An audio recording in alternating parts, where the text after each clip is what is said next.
Enslaved people went through many types of punishment like whipping, tying up, hanging, beating, burning, hurting their bodies, marking their skin with hot metal, doing harmful things to them, and putting them in jail. These punishments happened when enslaved people didn't obey or did something the enslavers didn't like.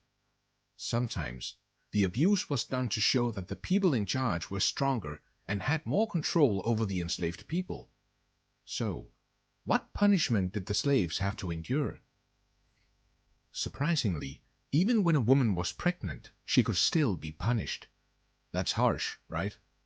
Well, they came up with ways to whip them without hurting the baby. The people in charge, called overseers, could whip and punish the enslaved people.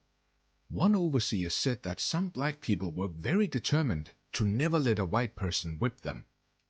And when they did fight back, they were sometimes even killed. A person who used to be enslaved talked about seeing women getting whipped.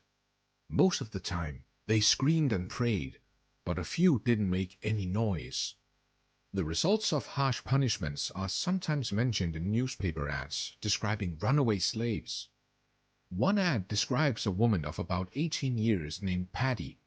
Her back appears to have been used to the whip.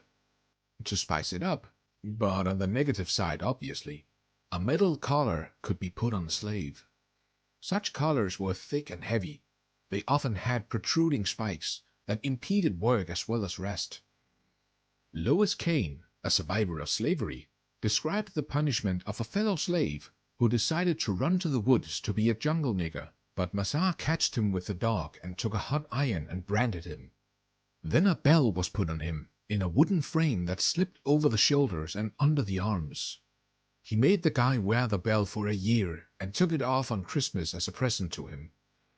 And if you think that's inhumane, well, you're in for it.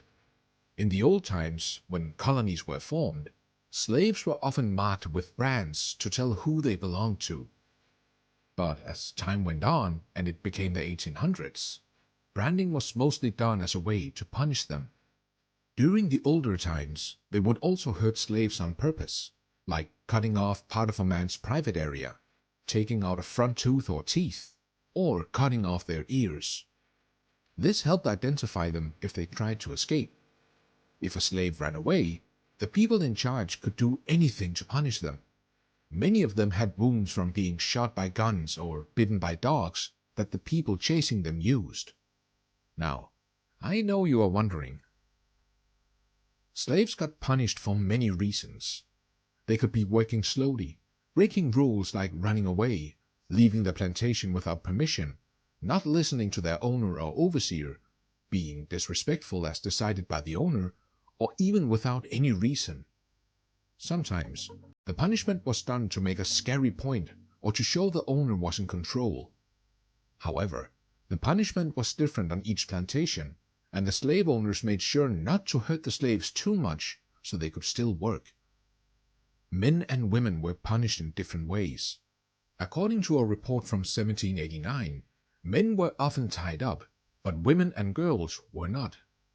Wilma Dunaway explains that slaves were also punished for not being respectful and obedient to white people. Acting politely and humbly showed that they were accepting the way things were, but not following these rules showed that they were being disrespectful and challenging the social order.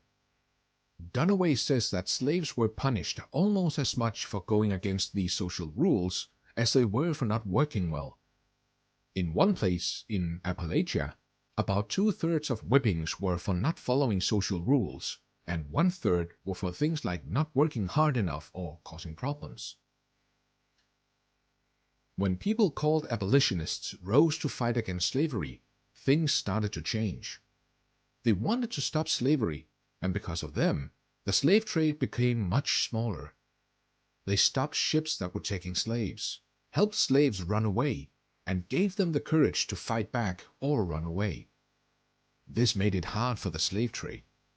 The people who owned plantations where slaves worked didn't have enough workers to grow things like they used to.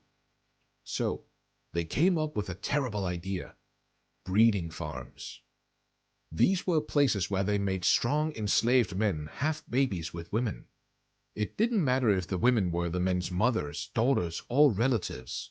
The white owners wanted more babies, so they made the men have sex with at least 6 women every day. This was so that more women would become pregnant. These breeding farms were a horrible way to make money, especially in South America. They even made up a terrible word, motherfucker, to describe a man having sex with his mother. It's a bad word, by the way. Many of the enslaved men who were forced to make babies got so tired that they died. It was a very sad and terrible time. Furthermore, many white supremacists, wealthy merchants, and aristocrats often used enslaved men as a form of sexual entertainment. Enslaved men were often made to line up naked for their sexual organs to be scrutinized, laughed at, and discussed. They were also made to dance naked. In extreme cases, an enslaved man was made to forcefully have sex with an enslaved virgin to entertain the white viewers. And in the Caribbean, there is one form of harassment that involved white supremacists and slave owners, as well as merchants, raping a male slave in front of the public to embarrass him and make him feel less of a man. It was called, when there were more and more slave rebellions, buck-breaking became common. They did this to enslaved men. First, they took away their clothes and beat them in front of a lot of people. Then, a white man would do something very bad to them, which is really bad to talk about in detail, but I will give you a hint of what used to happen. Enslaved men were first stripped naked and flogged in front of a crowd, after which they were raped by a white man to serve as a warning to other slaves. On several occasions, enslaved men with families were forced to have sex with each other in front of their families, or were raped in front of their sons. This was meant to make them very ashamed and scared.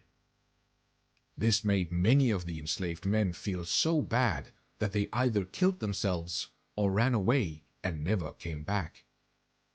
The white people who thought they were better than others did this to show that they were in control and stronger than the enslaved men.